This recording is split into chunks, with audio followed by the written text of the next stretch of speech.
Hi friends, welcome to Dishum Dishum cooking channel. இன்னைக்கு நம்ம சௌச்சௌவை வச்சு ஒரு சூப்பரான கூட்டு செய்ய போகிறோம். சௌச்சௌவில் நீர்ச்சத்து அதிகமாக இருக்குங்க, அதே மாதிரி ஃபைபர் அதிகமாக இருக்குது. உடம்பு குறைக்கணும்னு நினைக்கிறவங்க அடிக்கடி இந்த காயை உணவை சேர்த்துக்கலாங்க. வெயில் காலத்தில் நீர்ச்சத்து கம்மியாகி உடம்பு டீஹைட்ரேட் ஆயிரும். அந்த மாதிரி டைமில் இந்த காயை வச்சு கூட்டாவோ பொரியலாவோ நம்ம சமையலில் அடிக்கடி சேர்த்துக்கிட்டே வந்தோம்னா உடம்பு டீஹைட்ரேட் ஆகாமல் இருக்கும். அப்படிப்பட்ட இந்த காயை வச்சு டேஸ்டியான கூட்டு இப்போ எப்படி பண்ணுறதுன்னு தான் பார்க்க போகிறோம்.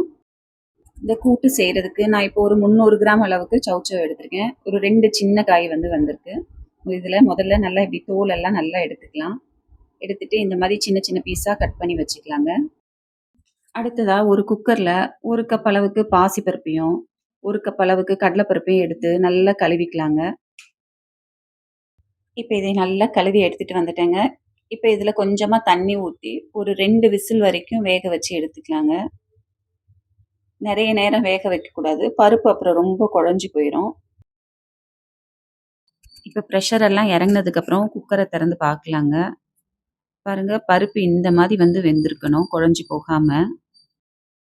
அப்போ தாங்க நம்ம செய்கிற கூட்டும் நல்லா குழையாமல் வரும், சாப்பிட்றதுக்கும் நல்லா இருக்குங்க. இப்போ கூட்டுக்கு அரைச்சி ஊற்றுறதுக்கு தேங்காயும் அரைச்சி எடுத்துக்கலாங்க. இதுக்கு ஒரு மிக்சர் ஜாரில் 1 கப் தேங்காய், 1/2 டேபிள் ஸ்பூன் ஜீரகம், 2 பச்சை மிளகா, கொஞ்சமாக தண்ணி ஊற்றி நல்லா நைஸாக அரைச்சி எடுத்துகிட்டு வந்துக்கலாங்க. இது நல்லா அரைச்சாச்சு. இப்போ நம்ம கூட்டு செய்ய ஆரம்பிச்சிடலாம். இப்போ ஒரு கடாயில் 2 டேபிள் ஸ்பூன் எண்ணெய் ஊற்றி 1/2 டேபிள் ஸ்பூன் கடுகு, 1/2 டேபிள் ஸ்பூன் ஜீரகம், பொடியாக நறுக்கின பூண்டு 1 டேபிள் ஸ்பூனு, 2 காஞ்ச மிளகா, கொஞ்சமாக கருவேப்பிலை, இதோட பொடியாக கட் பண்ண வெங்காயம் 1, எல்லாத்தையும் போட்டு வெங்காயம் பொன்னிறமாக வர வரைக்கும் நல்லா வதக்கி எடுத்துக்கலாங்க.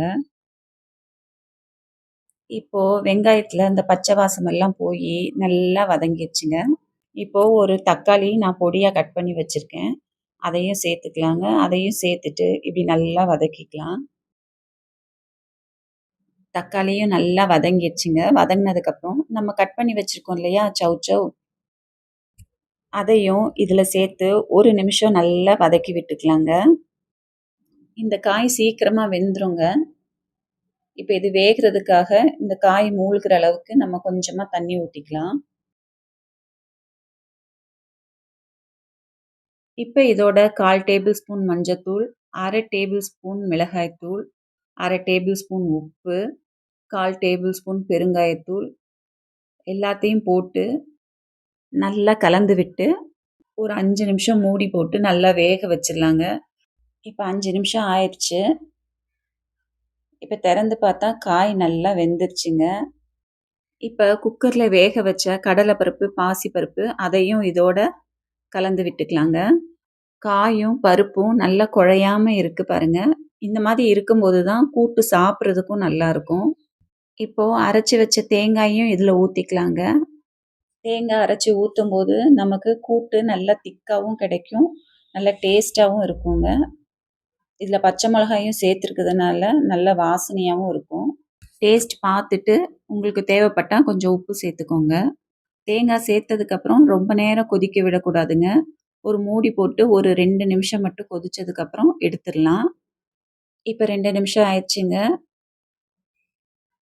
கொஞ்சமாக கொத்தமல்லி தூவிட்டு ஸ்டவ் ஆஃப் பண்ணிடலாம். அவ்வளோதாங்க, டேஸ்டான சௌச்சௌ கூட்டு ஜம்முன்னு ரெடி ஆயிடுச்சுங்க. இது சாப்பாட்டுக்கு, ரசம் சோறுக்கு, ஏன் சப்பாத்தி கூட சூப்பராக இருக்குங்க.